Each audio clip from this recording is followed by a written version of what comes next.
નવા વ્લોગમાં તમારા બધાનું દિલથી સ્વાગત છે. અને મિત્રો આજે અમારે જવાનું છે નવી જગ્યાએ, જે અત્યારે વાગી રહ્યા છે 4:08 થઈ છે સવારની. અને બધા મિત્રોએ નક્કી કર્યું છે કે ક્યાંક જવાનું છે, પણ નક્કી નથી થતું કે ક્યાં જવું એમ. તો તમને આગળ બધે જઈએ અને નક્કી થાય પછી તમને કહું. આપણે અત્યારે આવી ગયા છીએ, મનસુખભાઈને બોલાવી લીધા છે, એને કાંઈ ખબર છે નહીં ક્યાં જવાનું છે. અત્યારે 4:05 જેવું શું છે, બસ એ આવતા જઈ છે આગળ. તો મિત્રો આપણે રેલવે સ્ટેશન આવી ગયા છે અને આપણા મિત્રે ટિકિટ લઈ લીધી છે, પણ હજી કહેતો નથી કે ક્યાં જવું છે એમ. ટિકિટ તો લઈ લીધી ક્યારની. એટલે 2 જણાને ખબર છે, બીજા કોઈને ખબર છે નહીં. 2 જણાને ખબર છે. એવા છે Now, Shunznet, Mahua, Bandra Terminus, Superfast Express, Mahua, Bandra.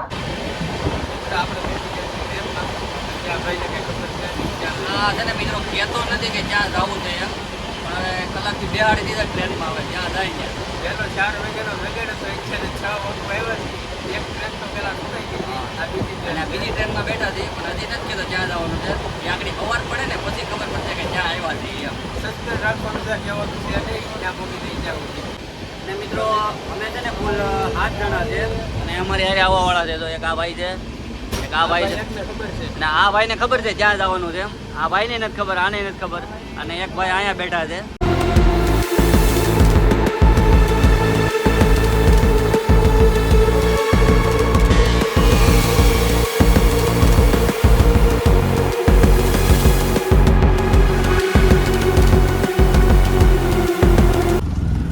તો અમે હવે ડાયરેક્ટ ટ્રેનમાંથી ઉતરી અને આ ભાઈએ સીધા અમને રિક્ષામાં બેહાડી દીધા છે. હજી એને કીધું નથી, આપણે સીધી રક્ષા બાંધી લીધી છે, ત્યાં લઈ જઈ છે. હજી નથી કીધું. હજી કીધું નથી, કારણ કે સવાર પડી ગયું છે. રાતના 4 વાગ્યાના બેડા સવાર પડ્યું છે.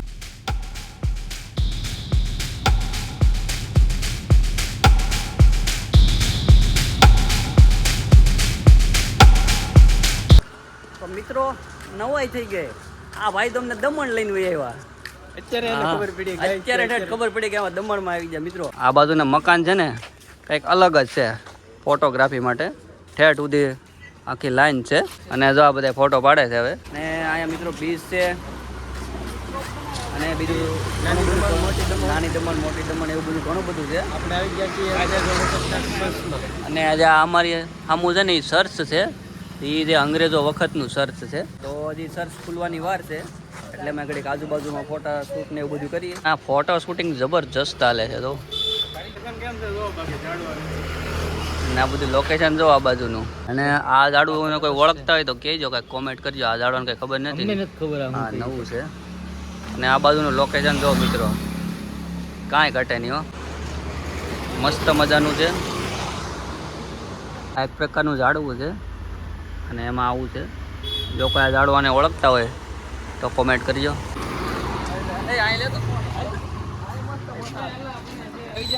તો અહીંયા છે ને તોપના ગોળા પડ્યા છે. તમે જો ખાલી આખા વાળામાં બધી ગોળા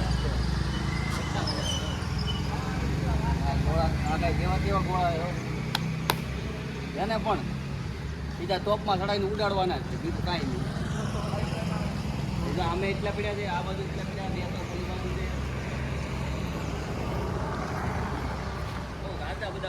આ બાજુથી પણ બીચ ઉપર જવાય છે, અને આ બાજુથી પણ બીચ ઉપર જવાય છે. તો અત્યારે અમે જઈએ છીએ બીચ ઉપર. હવે બધું સરસ તો હજી ખુલવાની વાર લાગશે, કારણ કે અમે વહેલા આવી ગયેલા છીએ. એટલે તને ખબર હતી કે હું અહીં દમણ લઈને આવી? ખબર નથી, પણ હવે પછી હું મેં કીધું જાય ત્યાં તો લઈ જાય ને. આમ તને સવારનો 4 વાગ્યાનો જાગ્યો તો એમ કઈ નહીં થતું કે ક્યાં લઈ જતો હોય છે, ક્યાં લઈ જતો હોય છે?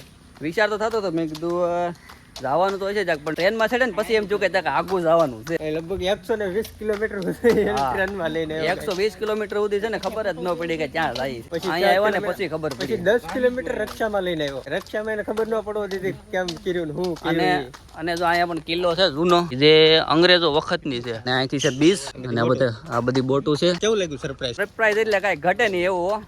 એક નંબર મજા આવી ગઈ ને? અરે પણ કાંઈ ઘટે નહીં, મજા જ આવી જાય. હવે જાગ્યો એ આમ ફ્રેશ થઈ ગયો ને હવે. હવે ફ્રેશ, કારણ કે આ બધું જોઈને તો મજા જ આવી જાય ને, થોડું કાંઈ ઘટે. તમે જોઉં છો ને, આ છે લાઇટ હાઉસ છે, ત્યાં દમણમાં છે. અને આ છે જૂના વખતે બીચ છે કિલ્લાની. અને આ બાજુ જો ને તો બીચ છે મોટું જબર. બહુ જ ફરવાલાયક સ્થળ છે.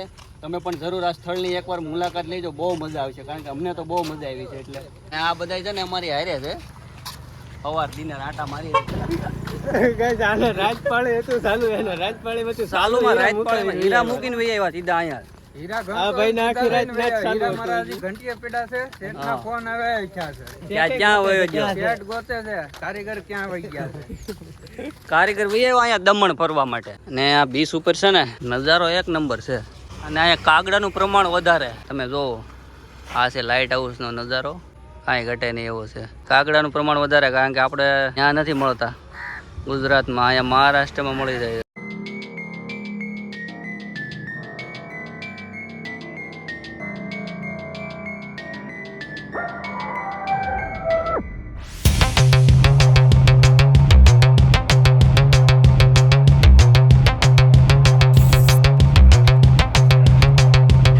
ત્યાં મેકવા આવ્યું હતું ને ઈ છે આ હા જો જ્યું અત્યારે હા ને અત્યારે થોડો વરસાદી માહોલ થઈ ગયો છે વરસાદ આવવાની તૈયારી છે હા ક્યારના બધા આટા મારી મારીને થાકી જતા હા હવે અમે ચડે ને હવે સીધા રામપુર બીચ જઈએ કેટલા કીધા પાણીના 450 નું 1 લીટર 450 રૂપિયાનું 1 લીટર પાણી હિમાલયનું ઈ નો પીવાય કેમ છે ભાઈ મજામાં ને ઈ નહીં પણ તમે મને એક વસ્તુ બતાવો કે અહીંયા કઈ ખાવા પીવાનું પાણી કઈ મળે છે મેં ક્યારના રખડીએ છીએ પણ કઈ મળતું નહીં એમ કે હાથ મેળવે કઈ નહીં થાય પાણી બતાવો કઈ ખાલી માર જો અહીંયા પાણી નથી મળતું રેડી એક ખાવાનું નથી મળતું પછી અહીંયા માણસો કોઈ જોવા નથી મળતા એ ભાઈ બોલાવે હાલો અહીંયા આ બાજુ આવો તમને એમ કહું છું કે પાણી છે કઈ વ્યવસ્થા કરવાની કઈક મહેમાન આવે આપણે ઘરે તો અમારા ગામમાં તમે આવો એકવાર જો તમને ખાવા પીવાનું પાણી બધું ન કરી દો તો કેવું તમે કઈ આપણે સલાહ નથી કરતા તો હવે અહીંયા હું આવી ગયું છે શંકર ભગવાન આવ્યા છે અહીંયા જય ભોળાનાથ આવ્યા છે કારણ કે બહુ ઝાઝુ હાલીને આવ્યા છે તમે આમ જો ને નજર ભૂકે જ્યાં સુધી હાલવાનું જ હતું હાલીને અમે શંકર ભગવાનના દર્શન કરવા આવ્યા છીએ 1 કિલોમીટર હાલીને આવ્યા છે હા આવી ગયા છે આપણા ભોળાનાથ ચાલો તો તમને ભોળાનાથના દર્શન કરાવું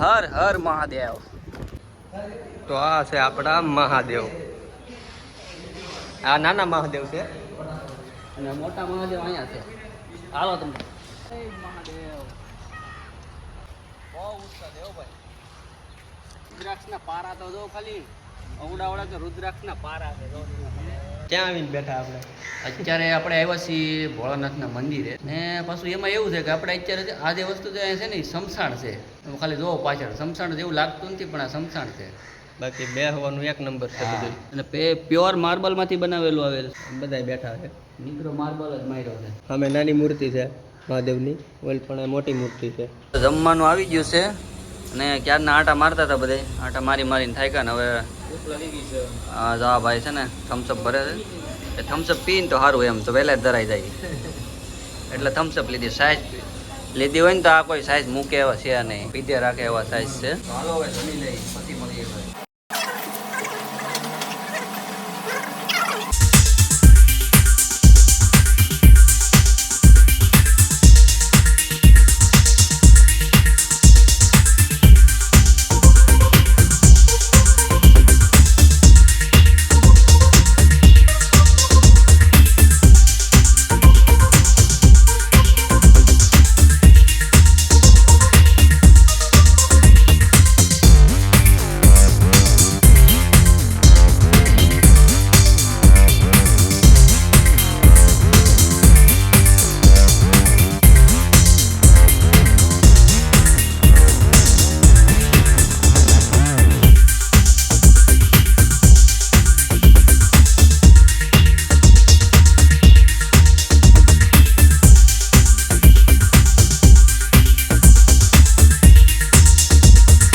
તો મિત્રો અત્યારે દરિયો પાછળ વયો ગયો છે ને હવે અમારે જવાની તૈયારી કરવાની છે કારણ કે દરિયો વહી ગયો ને હવે અમે જઈએ અને મિત્રો આ વિડીયો તમને કેવો લાગ્યો છે જરાક કોમેન્ટમાં કહેજો અને વિડીયોમાં નવા હોય તો લાઈક શેર અને સબસ્ક્રાઈબ કરતા જજો ત્યાં સુધી બધાને જય શ્રી રામ આવજો બાય બાય